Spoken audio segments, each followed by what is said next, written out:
Hello, it's Marcus Adkins with Orlando Microgreens, and we've been getting a lot of questions about how we plan our crops. So in today's video, I'm going to show you the quickest and easiest way to find and set up a spreadsheet in Google Sheets and make planning your seeding schedule a breeze. So let's get right to it.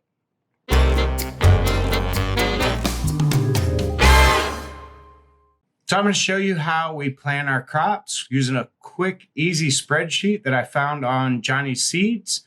Now, I'm also going to elaborate on that in another video to where I do make it a little easier and kind of autofills a little more. And then I want to do a third video on it to show you how to automate that so it does schedule right into your calendar. So let's get right into this. Now, do be sure to like the video, subscribe, and ring the bell so you don't miss those other videos. So go ahead and open up your browser, and you're going to go to Johnny's Seeds.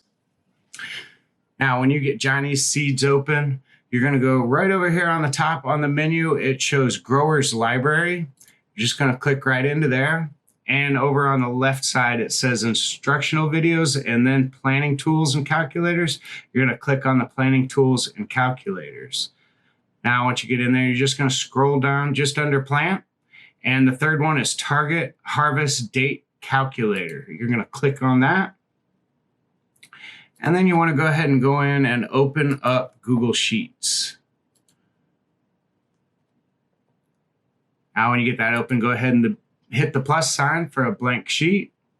And when that gets loaded, you're going to hit File, Open, hit the Upload tab, and then come down here, Show in Folder, and grab the seeding and drop it right in.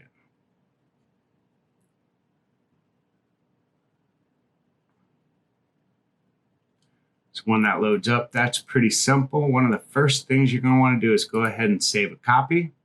So hit Make a Copy and hit OK. Now when that copy comes up, you're going to want to go ahead and rename it up here. Just go ahead and rename it with your company name, Orlando Microgreens.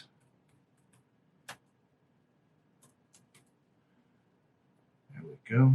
Now, if you look at this, you get down here, you have the date of event, you have the crop name and variety, days of maturity, spring fall factor, full production factor, days before event the crop will be harvested, days in here harvest, seeding date, and then you have a notes column.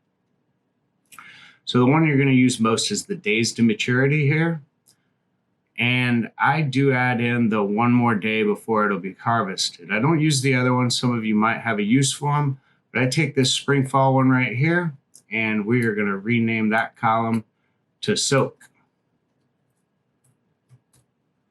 And I'll show you why in the next video, because we're going to use that to automate our time.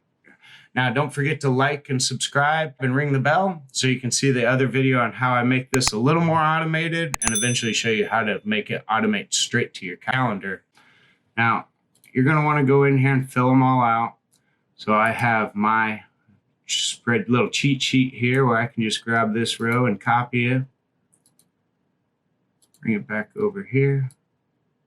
Now, when I put that information in there just like that, it shows me that if I want to crop by July 4th, 2020, that I'm going to want to plant that alfalfa on June 25th. So to make this really quick and easy, what you want to do is grab this top right here from the variety over to the just before the seeding date, copy that top row, come down in here and add a tab, and just go to the top one and go ahead and just paste that there. That's going to give you the same header as the Johnny's header. You might have to open this up, make that a little wider so things fit. And then just go ahead and grab this down to, I'd just bring that down to about 25 right there. And you can come up here and tidy it up a little bit.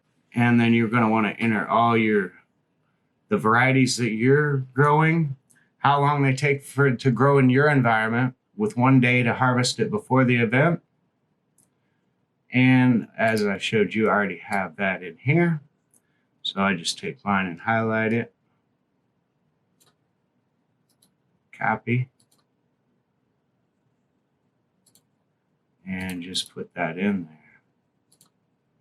Now you're not going to have to fill out every single row when you go to put it in there. So go back to your first tab there. And let's say you have a farmer's market on the 4th of July. I'm just going to take and add in all of that information. Paste. There's all the ones that I would. Now you look down here and halfway down, they went from June 19th to December 17th, 1899. So all you got to do is grab that last correct date and drag this down to here, and it'll work just fine from that point. So now you can use this every single time you have an event. You just put in a date, and you can see what time you need to sow the seeds for every single one in here. So it's that easy. So just go ahead and like, comment if you have a better way to do it or something else you want to learn from this. Be sure to subscribe and ring the bell so you'll see the second and third video in this series where I'm going to show you how to make this a little more automated and how you can make it automate straight to your calendar so you don't miss any of those important seeding dates. See you next time.